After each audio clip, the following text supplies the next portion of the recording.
Senhora Presidente, de facto 5 minutos para abordar um tema tão vasto quanto este é muito pouco, mas permitam-me que em primeiro lugar saúde o engenheiro Poças Martins e o Sr. engenheiro também pela sua vinda aqui e pela magnífica intervenção que nos produziu aqui, que nos elucidou muito.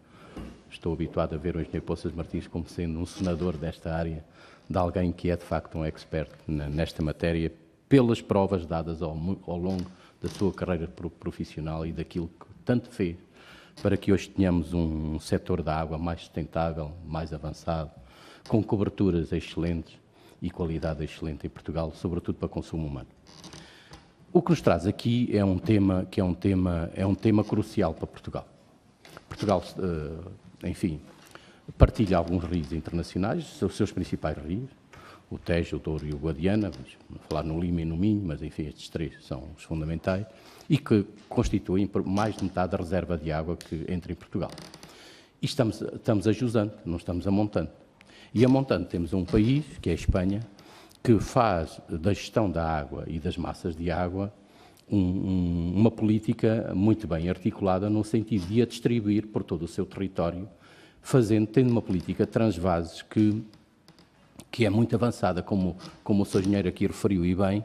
Praticamente os rios são canalizações de água, digamos assim, em que se abre a torneira e só chega cá que eles querem, porque eles estão em condições, devido aos embálsamos que eles têm, de providenciar água para sul, sobretudo para sul, e se porventura a água neste momento para a agricultura, que é sobretudo esse uso que é dado a sul, já está nesse valor, então passa a ser um negócio sustentável, porque de facto, levando água para lá, ela é remunerada e efetivamente resolve. E além de que a Espanha é provavelmente a maior potência agrícola da Europa. Em muitos domínios é a maior potência agrícola da Europa, nomeadamente na questão do olival e na questão dos citrinos, e de legumes, etc., e outras produções, é de facto uma verdadeira potência não só europeia como mundial. Isto significa que nós estamos muito dependentes do que a Espanha fizer. E a grande questão que se coloca é se nós temos força, e aquilo que nós temos verificado, de facto essas tentativas foram feitas pelo governo português nos anos 90 e que levaram à redação da Convenção de Albufeira, foi um grande avanço, não temos dúvida sobre isso, e é um avanço no sentido correto. Mas hoje em dia a pressão é muito maior, as circunstâncias são muito diferentes. Aliás, não é por acaso que a Espanha anuncia recentemente que admite reduzir caudais em situação de seca prolongada. Os caudais que já cá chegam são reduzidos. Neste momento, esta lei, esta alteração está em discussão em Espanha e, de facto, eu não vejo, até agora, relativamente às questões internacionais, não vi que o governo português, liderado por este Ministro do Ambiente e por este governo, tenha tido alguma eficácia no sentido de fazer compreender a Espanha as necessidades de Portugal. A Espanha, pura e simplesmente, faz ouvidos de marcador a essas necessidades. Tem feito ouvidos de marcador no que diz à qualidade da água e no que diz respeito, por exemplo, à central nuclear de Almarad, faz ouvidos de marcador, como nós vimos na questão da retortilha e santidade, na questão mineira, faz ouvidos de marcador também na questão dos caudais, porque uma das lacunas que apontam à Convenção de Albufeira é que necessitávamos de caudais diários, ou que pelo menos um alisamento de caudais, para que no dia-a-dia tivéssemos aquele hectómetro que ficou de ser entregue em cada uma das semanas, não fosse entregue à segunda-feira 90% deste hectómetro e depois o resto dos 6 dias da semana apenas 10% deste hectómetro. Isso obviamente que altera gravemente as condições, porque o que diz o governo português é que Espanha cumpre a Convenção de Albufeira porque entrega os hectómetros que estão previstos na Convenção. Só que era necessário um alisamento para que houvesse uma constância, digamos assim, na questão da água. Isto leva-nos a uma questão que é uma questão que eu gostava de colocar ao engenheiro Poças Martins.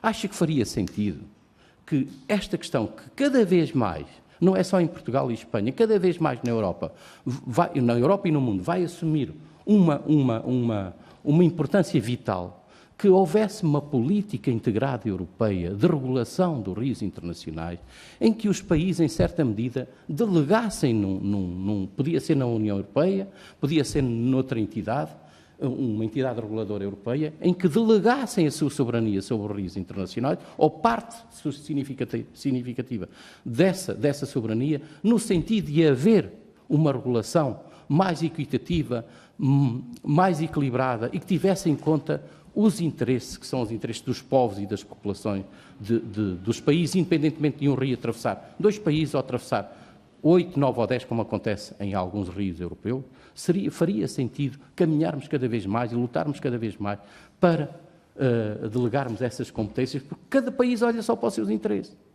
Isto é o que nós temos verificado. E a Espanha põe os seus interesses em primeiro lugar antes de pôr os interesses dos outros. É assim. É humano, é normal, mas não deve ser assim. Porque está em causa questões muito mais importantes. E haver uma gestão internacional do rio adequada. E que, ao mesmo tempo, pusesse em causa políticas transvases, porque as políticas transvases podem prejudicar gravemente as bacias hidrográficas e, desde já, prejudicam aquilo que o Sr. Engenheiro refere e que ninguém fala, que o rio, fundamentalmente, é vida. E, hoje em dia, os rios são praticamente canalizações de água para o uso indiscriminado de água, para uma coisa ou para outra, e, nomeadamente, para a agricultura. Dizer igualmente outra coisa que eu gostaria de ouvir o conselho do Sr. Engenheiro. Nós não podemos depender sistematicamente de Espanha. Nós temos água no nosso território. E nós temos muitas capacidades que ainda estão por explorar. Imensas capacidades, aliás. Se comparássemos esta garrafa com a reserva de água que tem Portugal e Espanha, 6 garrafas correspondem à Espanha e uma garrafa corresponde a Portugal, à escala. Ou seja, a Espanha tem 6 vezes mais capacidade de retenção e gestão de água do que Portugal. Mas nós temos um longo caminho a fazer. E não acha, Sr. Engenheiro, que era a altura de caminharmos para aquilo que tem sido demonizado muitas vezes, e talvez pela exploração hidroelétrica, mas que agora já não faz sentido? Porque, como disse bem, as barragens, qualquer dia estamos a redesenhar o risco, porque estamos a destruir as barragens que foram feitas há 50, 70, 80 anos, porque já não fazem falta. Sim, mas, Sra. Presidente, isto é tão importante que deixe-me só terminar com... Exatamente, com... Muito bem, dizer que não faria sentido caminharmos nessa situação.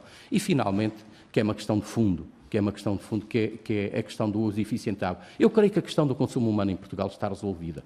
O que aconteceu na zona de Viseu é porque não está ligada à ADP, porque se estivesse ligada à alta da ADP isso não acontecia. Aliás, a solução, estão neste momento a negociar isso para passar e ligar ao Ribalto, mas resolvia o problema. Mas há um caminho muito grande em que se pode fazer muito na gestão da água, que é o uso eficiente da água.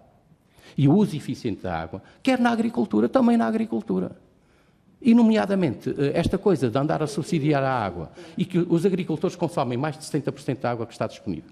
São eles o principal consumidor de água. E muitas vezes não pagam nada por ela. Ou usam-na indiscriminadamente, ou alguém paga por eles. Porque muitas vezes é subsidiado, ou seja, tem um custo, mas depois é subsidiado e acaba tudo por fim. E para além do uso eficiente da água, no muito que há a fazer sobre as águas pluviais, no muito que há a fazer sobre as... Peço desculpa, Sr. Presidente, eu não me alongo mais, portanto também não me calo. Obrigado.